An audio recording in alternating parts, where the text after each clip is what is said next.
What was the lowest point during the 7 months? The lowest point is impossible to say because it's a period of time that at the beginning we thought that going to be like 3 weeks, 4 weeks. Then I couldn't play the Olympics. That was a low moment, that's sure. But then the toughest part is when you really don't know when you will be able to start, when the pain of the knee gonna go. And that still happens today a little bit because the knee is true that recovers well, that the tendon is great, that the MRI, the ecography, everything says that the tendon is totally healthy, but I still have pain a lot of days. So that's probably is the lowest moment, so because you really don't know what to do to take out that pain, you know, and you work hard every day to the gym, you go every day on the rehabilitation with the physio, with everybody, and a lot of hours of hard work, and sometimes you really don't see the result, and that's tiring every day. But the motivation to come back and to keep doing what really makes me happy is more than the other things, no? And I will keep fighting to keep doing what I love to do. That's play tennis. That compete for the things that I really want to compete. I'm here to try another time. Were there moments where you thought that I just can't do it anymore? My body won't hold up? No, that didn't happen. But it's a question of time. You know, the tennis career is not like golf career that is 20, 25 years. Tennis career is less, and everybody knows that. Me too. So when you see the months going and when you see the tournaments going and you are not there in the draw, that's tough because you see that for example, Australian Open 2013, I miss it. So that's. Did you watch a lot of tennis when you were away? I watched a few matches, not a lot. I watched. Any match in particular you remember? I watched the final of the U.S. Open. I watched the. What did you go through when you're watching? So you're watching Djokovic and Murray, two of your biggest rivals, play the finals of the U.S. Open, a tournament that you've won. The year before you were in the finals, and now you're watching them play it. What were you going through? I just, I don't see that way. I just enjoy to watch a good match, between Andy and Novak, that they did great, and Andy had an amazing second part of the season. So I really don't see the match that way. No. I watch the match to watch a good tennis match. So that's an important tennis match. I watched the Olympics, a few matches, and I watched the Wimbledon final. And sure, I watched a few the Davis Cup final between Spain.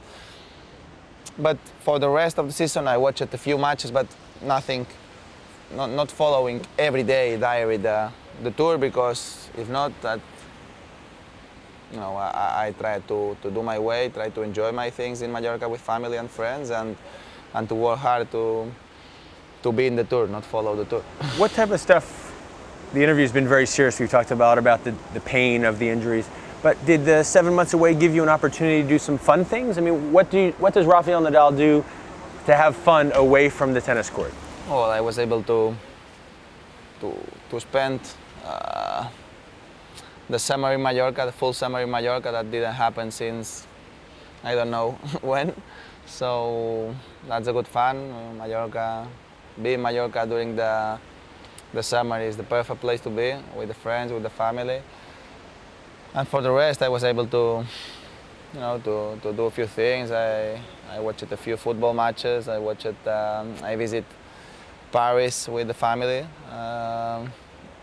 I do a lot of work, or a few work with the sponsors. That's true, and just trying to forget a little bit about the situation that happened to me, and enjoy with friends, enjoy with with the family and try to spend more time than usual with the people that I really. Golf and poker. Those are two things that you enjoy doing. That's true. Let's start off with the golf. How good of a golfer are you? I improved my handicap. So there's it with some positive with the injury. You got to improve your handicap. If we have to see that way, yes, sure.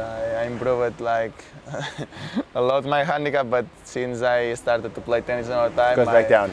The handicap is still good because I didn't play tournaments, but the level goes down. But and yes, I started with poker. That is. And you won a poker tournament already. I won. I did. So lucky, but you know, in one way, the poker, if you understand the game, is great. No? I think is a competition. It's not about lucky.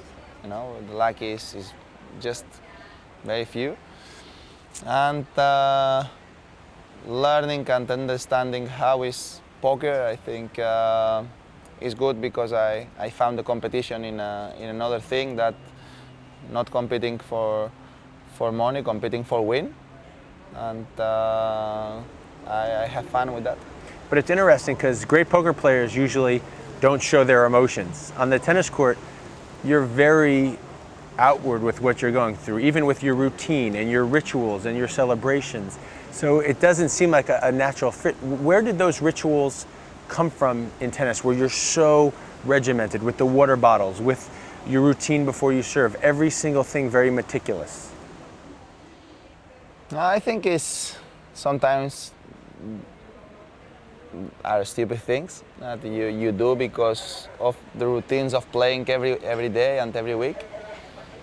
But in some point that helps you to be focused, to be really, you know, to know that you are competing, no, and you are focused on what you are doing. But at the end, I really know that doesn't help me a lot. What about being number one in the world? Waking up and knowing you are the best person in the world at what you do. What did you go through that first time when you knew that you were the best? Nothing special, seriously, because I really don't feel that way. You know, I really don't feel better than the others when I was number one than when I was number two. You know, that's my feeling, because the only thing that makes me happy is wake up every morning and feel that I am healthy and I am happy and enough fit to compete with everybody. That's what makes me happy, no? And that's the most important thing. No? When I arrive to a tennis tournament and I feel that I can lose, but I can win. So that makes me happy, and when I feel that I'm playing enough well to win against everybody and to lose against everybody, but to have that chance, for me that's much more important than being number one. Well, hopefully for the sport you play for 5, 10 more years, I hope. But if you had to stop today, what would you be proudest of? I think I did all what I did everything to be where I am today, and I tried everything on my career to be a professional tennis player, to